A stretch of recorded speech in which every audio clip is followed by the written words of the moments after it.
Happy holidays, everybody. Please enjoy my favorite clip from our podcast this past year. I'm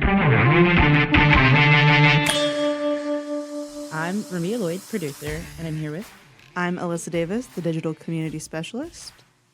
Stephen Lamarca, AMT's best technology analyst for 8 years in a row now. I am Benjamin Moses, director of technology. I can't top that, see. That's Yeah, that was good intro. AMT's #1 technology analyst for 8 years straight. You've got JD's Power Award for technology. For initial reliability. That's like my favorite JD Power Award. Initial reliability. Everything's reliable when it's brand new. That's a good segue because we got some beef with maintenance. Let's talk about maintenance. My favorite topic. What were we talking about? Zinger. Okay, so I recently did my brakes, and I'm very excited about it, and I can't stop talking about it. But I actually can't stop talking about it because some more LinkedIn posts have been circulating about metal additive, metal 3D printing, and of course hot cars. And the new hypercar company, which I don't think has delivered a single car yet, Zinger. Founded by some rich dude with actual talent for an eye for quality manufacturing and advanced technologies, has this amazing hypercar that I assume he was going to be making soon.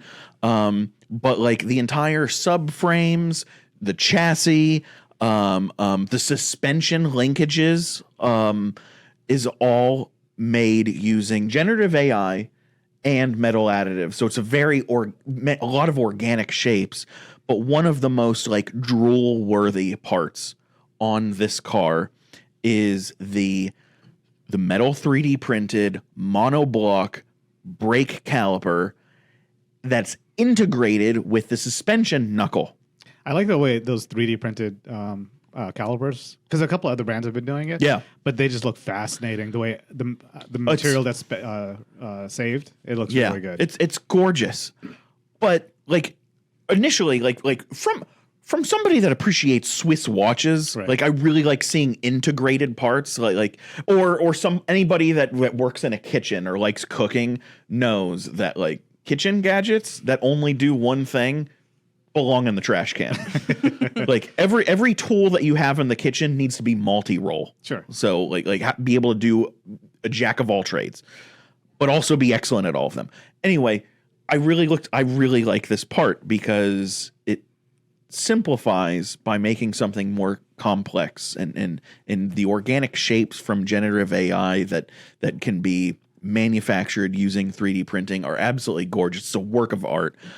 But having done my brakes recently, having looked over the shoulder of my technician, who is a close friend of mine, do all of the work and get their hands dirty for me, I noticed that there's a major flaw with these brake calipers and the suspension knuckle. The suspension knuckle is at the end of the linkage, so it's almost at the wheel. It holds the caliper, the hub, and axle assembly, and which the wheel is bolted to, but the rotor goes around the hub, and the hub goes through, connects to the axle, which goes through the knuckle of the suspension. Anyway, the knuckle and the caliper are one piece on this car, and it's gorgeous. I can't stop saying it. But the big fundamental flaw is you have to take apart the entire suspension and maybe even subframe to change the rotors, which is a general maintenance thing. It's not all the time. It's not like changing your oil, but a car like that, I'm sure the Zinger official response would be, oh well, they're carbon ceramic brakes, and when carbon ceramic brakes came out, they were advertised as being they never fade, right, and they will last the lifetime of the car. Ask any owner of a luxury or high-end performance car with the carbon ceramic brake option, they all tell you, they're not supposed to, but they warp really easily. And when they warp, you need to buy new $7,000 rotors per corner of your car. Yep. So to add the insult to injury of a $7,000 rotor replacement per corner, what is that? $28,000 to replace your rotors. Yep. the entire suspension now needs to be disassembled Right. to get this knuckle caliper off of the car and remove the hub Yep. and axle assembly so the rotor will slide out. That's and fun. actually, I commented on it, and somebody was like, "Yeah, you've got a good eye." But if you're buying a multi-million-dollar hypercar, That's the least you know, worries. But- you're not doing a brake job yourself. But I do see a trend in, the little maintenance that I have been doing, and plus my cars are significantly older. But I do see a trend in packaging sensors into scenarios where they're not quite consumables, but they're high wear areas. And I do see, like, I tried to change the spark plugs in one of my cars the other day, and it was fine, but it's layers and layers of stuff to get to just the spark plug. I was like, it's almost impossible nowadays to do some of the basic maintenance by yourself. This car, the Singer concept, is this beautiful example of how we're just at the tip of the iceberg. We're just at the beginning of the optimization for design for additive manufacturing. Right. But we are in the worst possible position ever in like the history of humankind in the design for maintenance. And one of the other scenarios that a lot of people are running across is when you're behind a truck and it says stay back 200 feet, it's not their fault that if your windshield's cracked, which is really annoying. But everyone's going to have a windshield cracked in their life. Now, if you've got a car that has some level of autonomy, means not only you got to get the windshield replaced, but now you got to get your sensors calibrated and make sure that everything else along the line works. So I think you've got something about Volvo and 2016. This bothered a lot of gearheads because Volvo came out with their beautifully designed and new design theme, their design language. And they came out with their new headlight, and they showed off this gorgeous headlight. They called it the Thor's hammer because it actually kind of looks like a T on its side with the LEDs and everything. But what appalled everybody, aside from its beauty, being a work of art, it actually costs as much as a work of art. It's a $1,400 headlight, which is like, it's still painful today, but everybody's used to that with modern cars. Right. But it was so painful at the time, and it was so offensive at the time, rather, because this was the first headlight of many to come by all manufacturers. It was the first headlight that was a $1,400 headlight. And you'd think if you get it in a little fender bender and you break a headlight, it's a couple $100 for a new headlight assembly. And most of the stuff you'll be able to scavenge, like the bulb, all the bulbs and the harness for all of the bulbs. But now it's a module. Right. But to get up to $1,400 in 2016, the government regulated that there needs to be more electronic driver aids to improve safety of modern vehicles, which included lane keep assist and blind spot monitoring for cars over a certain weight limit. Right. Which is every car, because every car is heavy, is super heavy today because engines are getting more powerful. And Ben and I can go on forever. When you increase power, the weight increases exponentially because now everything needs to be durable enough to withstand that power, to be able to contain that power and put it on the ground. But anyway, going back to like the blind spot monitoring and lane keep assist integrated into this headlight module, that's all military grade radar technology that they're putting in a consumer headlight. Yeah, it's going to be $1,400, and that's why we're used to it today. Yep. It's still painful, but this was the first one. And that's an interesting design choice back to the maintenance, right? So windshield headlights, they're not quite consumable, but they're something that could be damaged as the life of the car. And like you said, previous headlights, you replace like a certain module, but you're able to extract a lot of things. Now that we've gone to LED-based lights. LEDs are awesome. And packaged with other sensors, that's immediately, the whole unit has to be replaced, which could be easier. Yeah. But now the cost of that has significantly skyrocketed. So, and once you have it installed, then you got to recalibrate all the sensors again. So it's a mixed, interesting trend. Your headlights need to be aligned today. Right? Yeah, it's an interesting progression of now we're adding more technology to solve problems like the lane keep assist and driver's aid to lane detection. So when you're trying to change lanes and it tells you there's a car. They're great, Yeah. but at the cost of if I gotta change a headlight, I may have to take a loan. I will say, if you've got the fancy windshields, don't move to Colorado. Oh my God, the windshields. Because in Colorado, instead of salt, they use sand. Yeah. When it snows. And so what happens is the little tiny grains of sand get kicked up, not behind a truck, behind a car, and sometimes you'll be falling behind a truck that has the sand in it, and it also hits your windshield. And so my parents, they lived in Colorado, and they got a crack in their windshield and it had all the fancy sensors on it, and they couldn't get it changed for a year because it was so expensive. Yep. And, my mom works in insurance. So she's like, we're not filing a claim for this. Like, we're not. She's like, we're going to pay out of pocket for this. We're not filing a claim for it. So, highly recommend don't move to Colorado if you've got the fancy stuff on your windshield, because it will cost you an arm and a leg. I experienced a similar thing when I was living in Vermont in college. First off, those trucks, those salting and sand trucks, fling that stuff out there. It is moving. It's not just like, oh, okay, it's not like one of those like lawn care things made by Scott that you picked up at Home Depot that you just crank to spread fertilizer on your lawn. Like, it is shooting that stuff out. And in Vermont, most of the winter car accidents, that happened on the interstates in the winter, were people merging, going way faster than they should because they were trying to get on the highway ahead of those vehicles. Yeah, that's rough.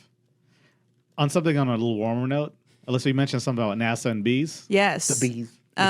So I picked up a book at Costco, which I was not expecting to find this book at Costco, but it's called NASA's Bees. And the subtitle is like the complete history of robotics and AI, I think. Whoa! Or automation and AI, something like that. Yep. And I looked at the back of it and I had like what some of the stuff it talks about. And I saw nothing about NASA's bees, but the book is called NASA's Bees. So I'm assuming they're just like, hey, we don't need to put it on the back because like it's the title. Right. It's messed up. Is this an inside joke that we're on the outside of? I don't know. I'll let you know when I finish the book. Or NASA's clickbait. I love bees. Are they sending bees to space? Everyone in NASA is a part of the beehive. They probably use bees for some sort of experimentation that I'll find out once I read the book. But how it's tied into like AI and robotics would be interesting. So yeah, definitely want to hear more about that. Yeah, once I get into it and start reading it, I'll let you know what it says about NASA's bees. Awesome. Because as of right now, it is just clickbait. So we'll see. Although at one episode later on, we should get into how good some of the odd things at Costco are. Oh yeah, I bought some pants the other day. I'm like, days. oh my God, why am I not shopping at Costco more often? Massage Love chairs. Costco. They have a Star Wars pinball machine there right now. Exactly. It's $700, but my mom's probably going to buy it for my brother for Christmas. So $1.50 hot dog and drink. Yep. Yeah. Fire. They have not changed the price of that since it opened. And I think the CEO has threatened to do physical harm to anybody that suggests so, which is amazing. I love that. I love that energy. Costco pizza. $10. It's a massive pizza. They use exactly 6 pounds of cheese. It is measured by automation.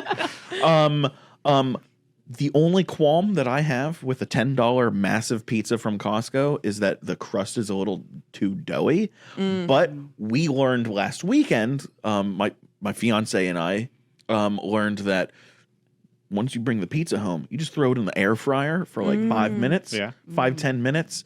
And it makes that crust nice and cracker-like. Perfect. Which you can buy the air fryer at Costco.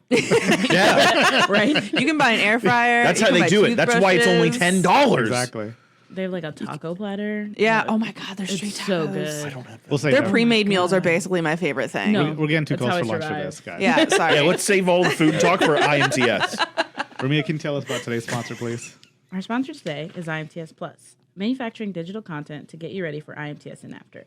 We host videos and articles on topics relevant to manufacturing technologies and the business of manufacturing. And it's all free. I guarantee you will find something you like. Check out Season 3 of Road Tripping with Steve, where our friend Steve is doing big things in the Magic Motor City. Thanks, Ramia. That was a blast. That was really fun to Thank shoot, you. by the way. Yeah. Yeah? Yeah. I feel like we always have a good time in Detroit. This is why at MT Forecast, which is in Detroit this year, like the three tours that we had for as options for our attendees to go on. It was Lift, Fanic, and Feeve. Yep. Been to Lift and Fanic. You can see my tour on video. Lift talked about it while we were there. Yay! I love them so much. They were like, we did road tripping with Steve recently, and I was like, yeah, I know. Dude, I love it so much when PhDs accept me. It makes me feel so good. Steve, also, tell me about our test bed. We got some updates coming up. Bought some new parts. Yeah. I still haven't installed the robot. It's sitting there in its box. The box is open so everybody can look at it and poke at it. Right. But still haven't installed it yet. You know, we've got a big renovation coming up in the office, so it's going to collect dust anyway. But I wanted to make sure that I ordered the accessories, the end of arm tooling. So I ordered 3 things: the gripper, the mounting plate specifically for said gripper to be attached to this version of the robot, and a cable. Mounting plate was like $100. Yep. The cable, which is it's a 6-inch cable, Right. $55. This is audiophile grade equipment here. Yeah. And then the gripper. I don't know if I should mention the manufacturer. It's an industrial grade You company. can see the pictures once we have it posted. But man, it was expensive. Oh, yeah. The gripper, It's a good gripper, end of though. arm tooling. I mean, everybody in the industry knows this, but Right. I feel like such a noob for being shocked by this. The gripper's almost as expensive as the robot. Yeah. And everybody in the industry would probably tell me, yeah, that tracks.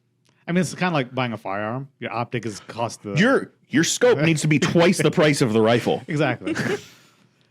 People don't Elissa. realize that. But Yes, I heard you found something on AI and deciphering code. I did. There's a project going on called Project Vesuvius, and they have these scrolls that were carbonized basically after the eruption of Mount Vesuvius, thousands of years ago. like Han Solo? What? He was stuck in the carbonite. Oh, that was carbonite, that was not carbonite. carbonite. Okay, my bad. Carbonized. I was so confused. I was So like, sorry. was Mount Vesuvius in Star Wars, and I missed I should it? really let people talk. All of this is true. But so they have these scrolls, and they haven't been read in over 2,000 years. And this 21-year-old student actually was able to use AI to decipher the word. I'm gonna double check that I say this right.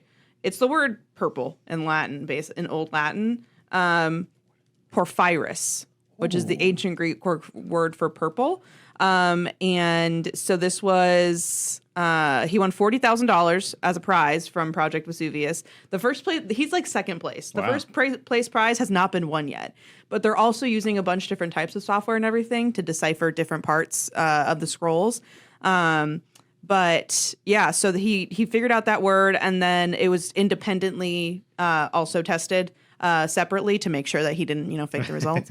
And it was proven. So he's only 21 years old. He's now $40,000 richer because he was able to find the word purple And I think on a scroll. And I think a layer to that complexity is that, I think you mentioned earlier, like it's a rolled up scroll, but because it was so old and you're unable to It will unscroll literally disintegrate if they try to Exactly. unroll it. So they had to see through the different layers to detect, and that's why they detected They one should word. have sent so it to far. Lumafield. That's They have How did they scan it? So some places are using like CT scans because some of the scrolls have metal in the ink, so they're able to pick up the letters from the metal in the ink.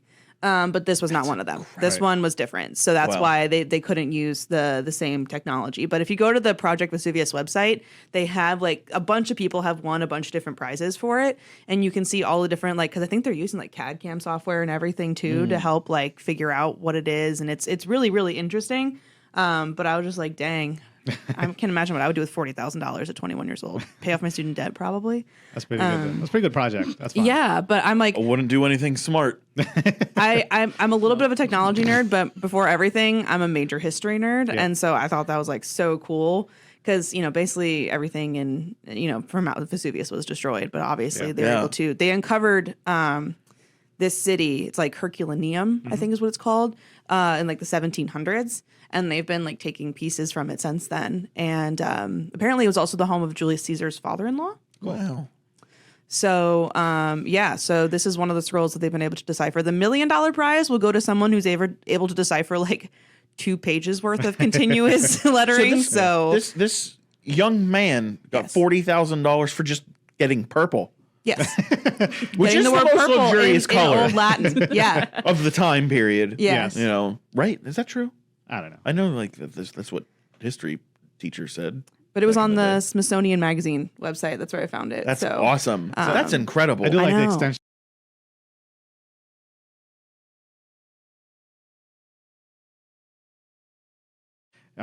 One, the applicability of someone fairly early in their career and their application of it, and that's something we've been testing. Is if someone how mature technology is, of basically how young can someone deploy it. So when you talk about empty Connect, we're working with undergrads at Virginia Tech to see, can you do this basically by yourself? And we've been exploring that idea, and it's fairly straightforward, and being able to apply AI at a very early stage in their career and to a very complex project. So not only are you looking at a sheet of paper to try and decipher something, but also trying to look through different layers. And I think that's where the This is also subtlety comes from. This is also a little bit scary because isn't Mount Vesuvius getting a little spicy again too? Probably. Aren't they detecting It's some been 2,000 seismic years activity? since it erupted, so I wouldn't be surprised. But Wow. the scroll itself looks like a burnt log. Yeah. Like that's literally what it That's looks like. nuts. So Who would have known that? Like, It's I guess apparently AI. Steve, what up? you got something additive? Oh yeah. Okay, so I saw a little thing on LinkedIn recently of an additive company. Yep. Additive technology company, P.O. Poly, really cute name. I actually really like that name. But what was getting so much hype on LinkedIn was that the drives to move the, I guess, extrusion head along the axes of the machine was not belt driven, and it wasn't a ball screw. It was magnets. This thing was like running on magnet rails. Okay. Kind of like, modern roller coaster. Sure. But it just looks like a regular 3D printer. Right. They're not claiming to have any special additive technology, like strictly like the 3D printing tech. I think it's material extrusion. I think I saw filament on it.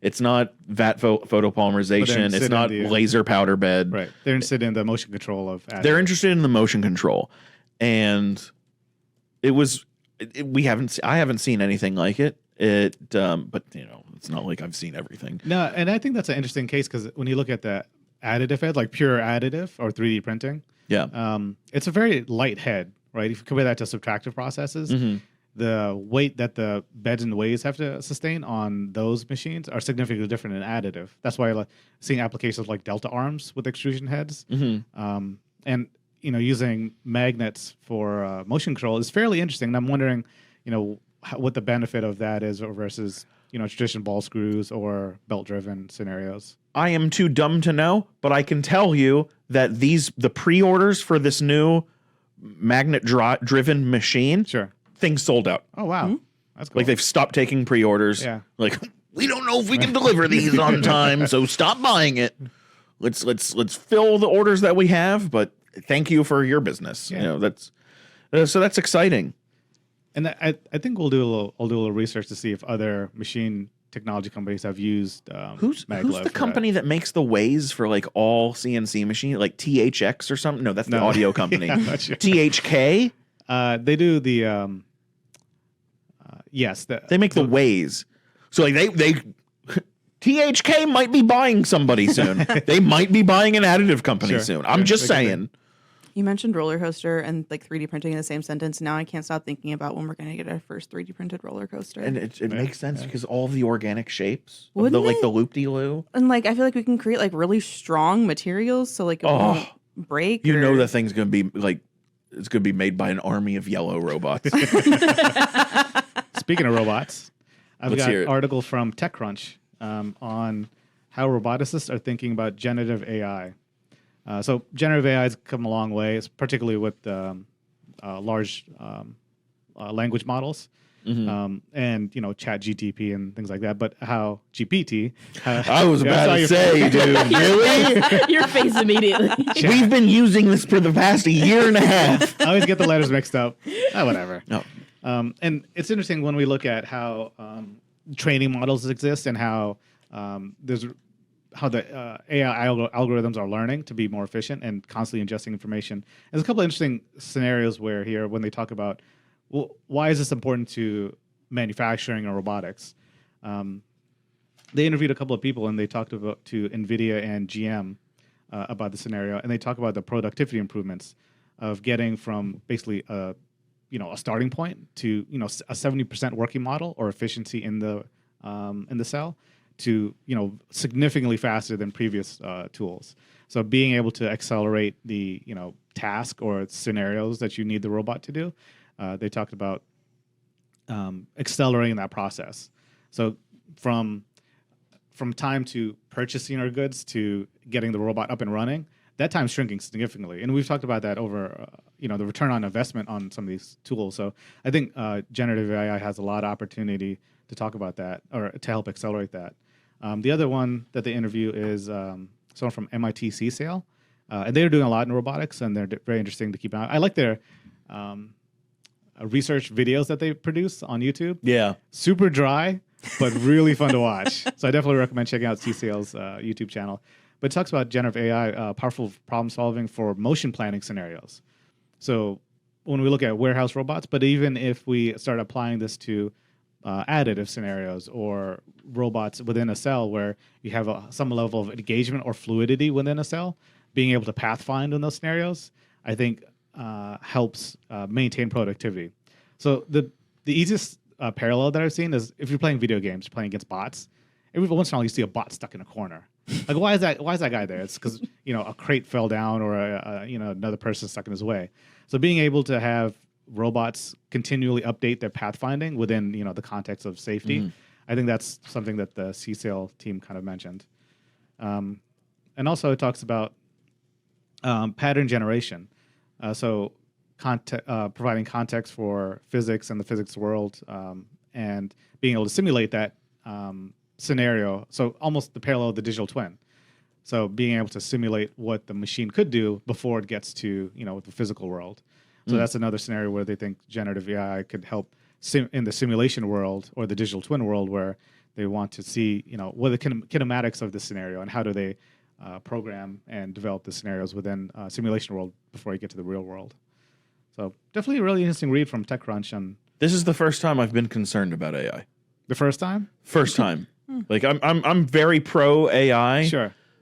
But now I'm nervous because going back to like when generative design was first becoming a thing, right? I was over in San Francisco visiting Autodesk, and one of their executives, I think an executive, described their work that they themselves were doing in generative as the power of generative design is like having the access to 100 interns at your fingertips Sure. that can do a year's worth of work in 15 minutes. Right. All at once. And now you take that intelligence, that capability, and you put it in a robot arm, Right. and give that robot arm 3 more robot arms and turn it into a humanoid robot. Sure. And now we've got robot AI interns. And now we're not going to have any humans to be real interns. And now there's going to be this huge skills gap of people with education and no experience, so they'll never get hired. And that's an interesting conversation related to, that's a funny dream, but I feel like that escalated so quickly. everyone is concerned about AI taking over the world on many different layers, right? So being able to use an agent for decision making on digital, physical world too, when you connect with robots.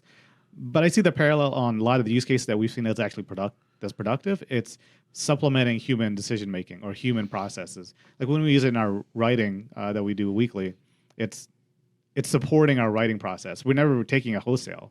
A couple of weeks ago, I talked about using chat to help define qualification or inspection processes. It's supporting you. It gives you a baseline, so it helps accelerate the process. Yep. It never really gives you a It doesn't do it full for solution. you. Yeah. There's a lot of nuances that are missing from the algorithm that's not trained in there, and that's where I'd say it gets you to a solid 50%. Yeah. Gets you halfway there. Exactly. I'm okay with robots taking all the unpaid internships. Oh, that's fair. Yeah. That's a I spicy don't know, topic. man. Yeah. Sometimes you really need that experience, though. You and do, nobody's but- willing to pay for it. But they should. You're right. Okay, if expressing my concern has accomplished anything, it's that people who are afraid of AI, robotics, and automation are dumb. Fair. On that, Yeah. Ramia, where can they find more info about us? amtonline.org/resources. Like, share, subscribe. Bye, everyone. Bing bong.